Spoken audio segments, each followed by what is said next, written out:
नमस्कार, मी रोशनी लोखंडे आणि आपण बघत आहात ARIPL प्रस्तुत न्यूज वाइब्स। 17 मार्च रोजी नागपुरातील महाल परिसरात झालेल्या हिंसाचारातील मुख्य आरोपी फहीम खानचा नियमित जामीन अर्ज जिल्हा आणि सत्र न्यायाधीश RJ पवार यांच्या न्यायालयाने फेटाळला आहे। फहीमवर हिंसाचाराचा मुख्य सूत्रधार असल्याचा आरोप आहे आणि त्याच्या विरुद्ध गंभीर कलमांखाली गुन्हा दाखल करण्यात आला आहे।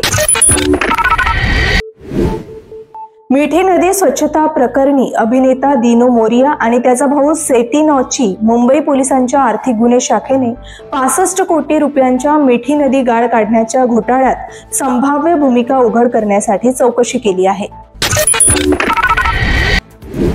हरियाणातील पंचकुलामध्ये एका कुटुंबाने गाडीत बसून विष प्राशन करून सामूहिक आत्महत्या केली।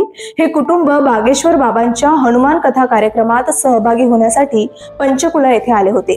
कार्यक्रम संपल्यानंतर देहरादूनला परतताना त्यांनी सामूहिक आत्महत्या केली। पॅलेस्टाईन मुद्द्यावरून इराण आणि इस्रायलमध्ये वाढत्या तणावादरम्यान अमेरिकेने चिंता व्यक्त केली आहे। इस्रायल कोणत्याही पूर्वसूचनेशिवाय इराणवर हल्ला करू शकतो अशी भीती अमेरिकेने व्यक्त केली आहे। हॅरी पॉटरची जादुई दुनिया पुन्हा एकदा परतण्यास सज्ज आहे। HBOने त्यांच्या बहुप्रतीक्षित हॅरी पॉटरसाठी 3 प्रमुख पात्रांची घोषणा केली आहे। यामध्ये हॅरी, हर्मिओन आणि रॉन यांच्या नवीन कलाकारांचा समावेश आहे। पण यावेळी कथेत एक मनोरंजक ट्विस्ट येणार आहे। IPL 2025 चा अंतिम सामना 3 जून रोजी खेळवला जाईल। त्यानंतर टीम इंडियाला 20 जून पासून सुरू होणाऱ्या इंग्लंड दौऱ्याची तयारी करावी लागेल।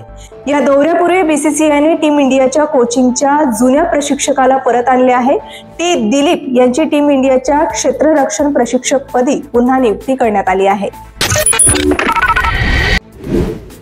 आजच्या न्यूज वाइब्स मधील मुख्य घडामोडी इथेच संपतात। ताज्या बातम्यांसाठी आमच्याशी जोडले रहा आणि अशाच अपडेट्ससाठी बघत रहा अभिजीत भारत। अभिजीत भारत, पहुंचे हर खबर तक।